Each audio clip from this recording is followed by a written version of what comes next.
কেৰালাত ভয়ংকৰ বিমান দুৰ্ঘটনা।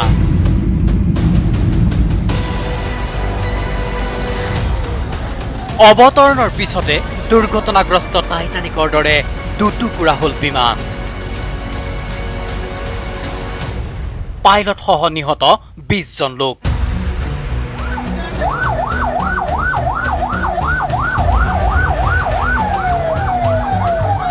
কেৰালাৰ কাজিকুৰৰ কালিকাট বিমানবন্দৰত সংঘটিত হয় এই ভয়ংকৰ দুৰ্ঘটনা।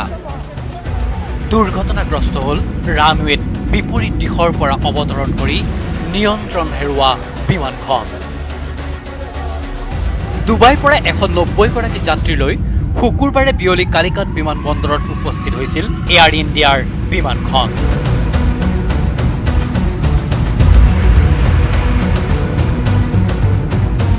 কিন্তু বৃহস্পতিবাৰৰে পৰা কেৰালাত হোৱা ধাৰাসাৰ বৰষুণে পিছল কৰি তুলিছিল ৰানৱে। দুবাৰকৈ চেষ্টা কৰিও লেণ্ডিং কৰাব পৰা নাছিল বিমানখন। বিমানবন্দৰৰ আকাশতে কেইবাপাকো ঘূৰিছিল বিমানখনে।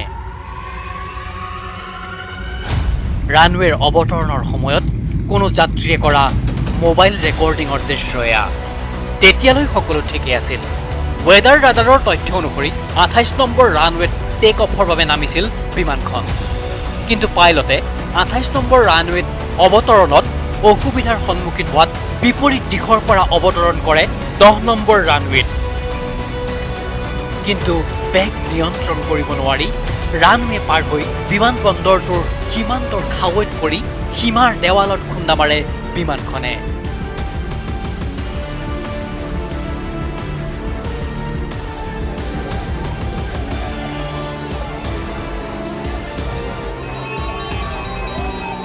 আৰু লগে লগে ভয়ংকৰ শব্দৰে সংঘটিত হয় দুৰ্ঘটনাটো। বিমানখনৰ সন্মুখভাগ ধ্বংসপ্ৰাপ্ত হোৱাৰ লগতে মাজভাগতে দুটুকুৰা হৈ পৰে বিমানখন। থিতাতে নিহত হয় ফ্লাইট কমাণ্ডাৰ দীপক বিশ্বাথে আৰু কো পাইলট অখিলেশ কুমাৰ। নিহত হয় আন 18 জন লোক। সংকটজনক অৱস্থাত উদ্ধাৰ আন বহুকেইজন লোকক।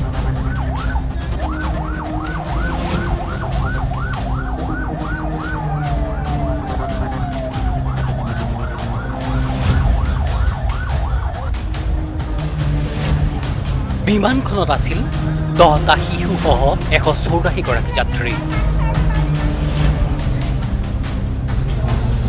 আৰু 4 জন কেবিন ক্ৰু মেম্বাৰ। যাত্ৰীৰ অধিকাংশই কৰোনা ভাইৰাছৰ বাবে লকডাউনত ডুবাইত কৰ্মসংস্থাপন হেৰুৱাই দেশলৈ ঘূৰি আহিছিল বন্দে ভাৰত মিছনৰ অধীনত ডুবাইৰ পৰা ভাৰতলৈ অহা এয়াৰ ইণ্ডিয়াৰ বিমানখনত।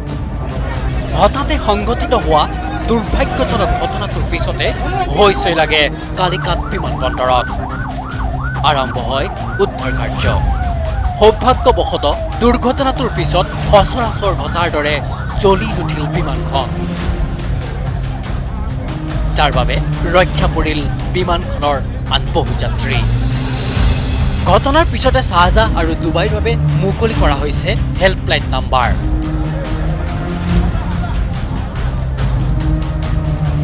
ঘটনাক লৈ টুইটাৰ যোগে দুখ প্ৰকাশ কৰিছে ৰাষ্ট্ৰপতি প্ৰধানমন্ত্ৰীৰ লগতে আন বহুজনে। লক্ষণীয়ভাৱে কেৰালাৰ এই আন্তঃৰাষ্ট্ৰীয় বিমানবন্দৰটো আছে এটা পাহাৰৰ চূড়াত।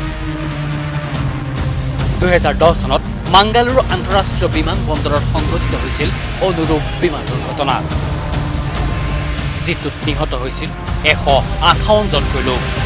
দেশত কৰোনাৰ সংঘাৰৰ মাজতে কালিকটৰ বিমান দুৰ্ঘটনাই কঢ়িয়াই আনিলে আন এক দুখৰ বতৰা। News desk report, news 18 Assam north east.